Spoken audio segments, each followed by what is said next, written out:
오늘도 주님과 새롭게 관계가 맺어지고 또 온전케 되어지는 하루가 되시기를 예수님의 이름으로 축복합니다.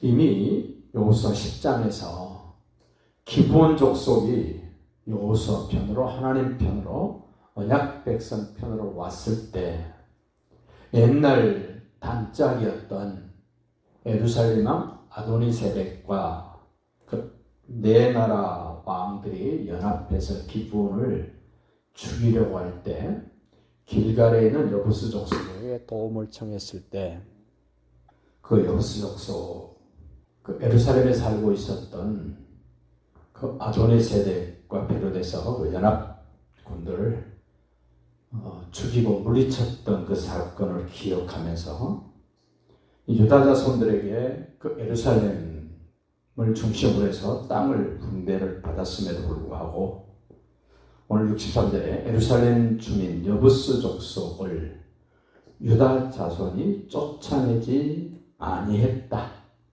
못했다 그랬는데 할 수 없어서 못한 것이 아니라 분명히 진멸할 수 있었음에도 불구하고 이전에 그들이 공격에 올 때, 아도니세덱이 공격에 올 때 그때 왕을 죽인 것으로 끝난 것으로 생각을 하고 그 백성들, 여부수 사람들을 그냥 내버려 뒀다.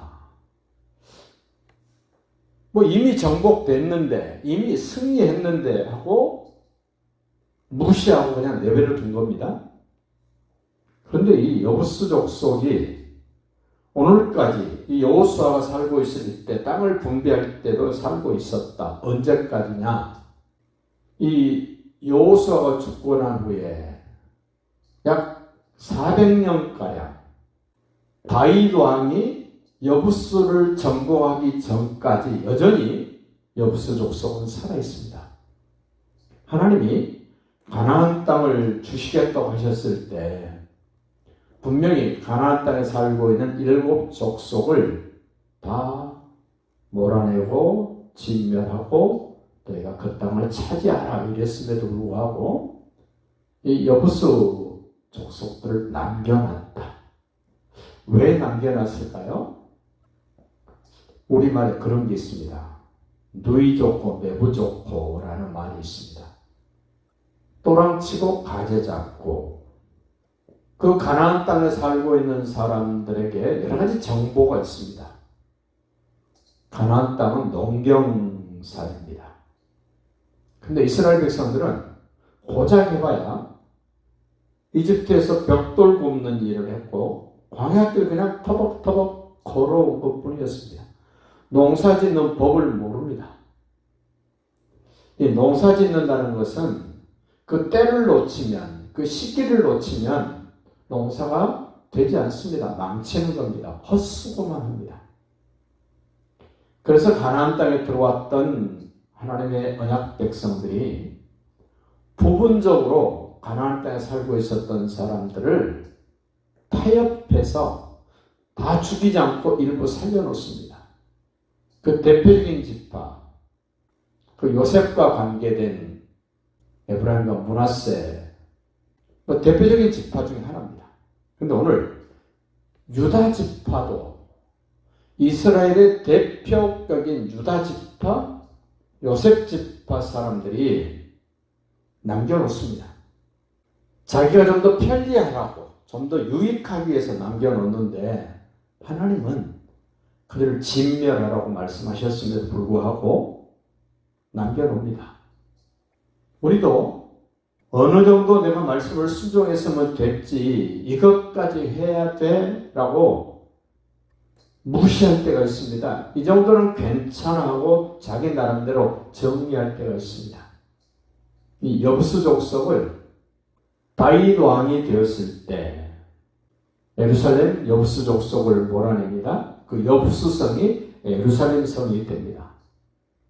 그 여부스 족속에 살고 있는 예루살렘을 완전히 정복하고 난 후에 다윗이 하는 일 중에 중요한 일이 있었습니다.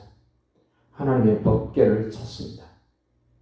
블레셋에게 뺏겼던 법궤, 20년 동안 방치되어 있던 법궤를 찾았더니 저 기욤 여아림에 있다는 소식을 듣습니다.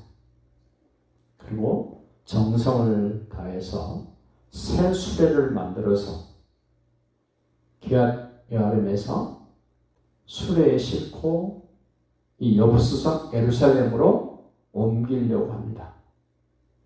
그런데 그때 그 도로는 비포장 도로였기 때문에 새 수레에 실려진 법궤가 수레가 띠뚱거리니까 법궤가 넘어지려고 그럴 때 우사라는 제사장이 붙잡습니다.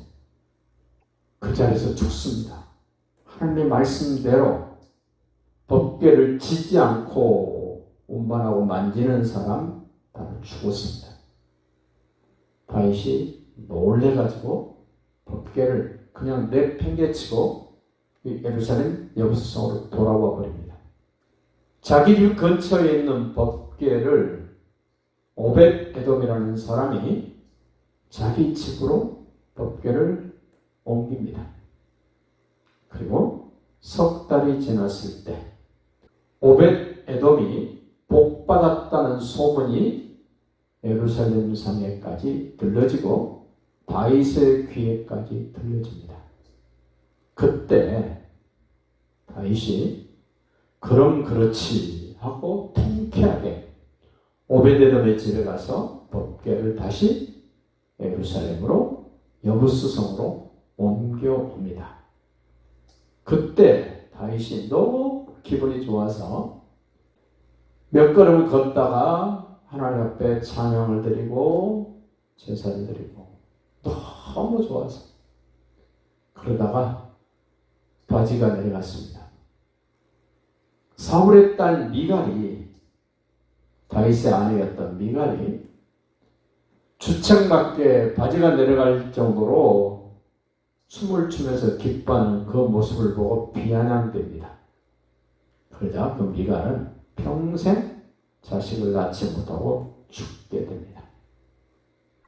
이 다윗이 여부스 족속을 다 몰아내고 난 다음에 예루살렘을 정복하고 난 다음에 얼마나 좋았던지, 소위 다윗성으로 법궤가 들어옵니다. 다윗의 장막에는 아무것도 없습니다. 법궤만 있습니다.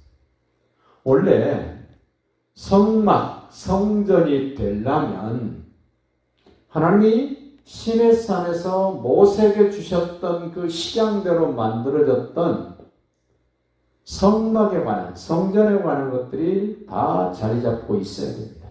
그런데 다윗의 장막에는 법궤만 있습니다. 그것으로도 충분했습니다.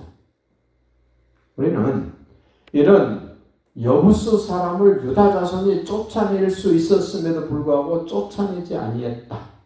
그리고 400년 후에 다윗 왕이 여부스를 정복하고 법궤를 옮겨오는 그 과정을 들여다보면서 누군가는 순종해야 됩니다. 누군가는 끝까지 그것을 해내야 됩니다. 마지막 끝자락에라도 내가 힘쓰고 애써서 그 하나님의 뜻을 이루어드리는 귀한 하루, 귀한 인생이 되시기를 예수님의 이름으로 축복합니다.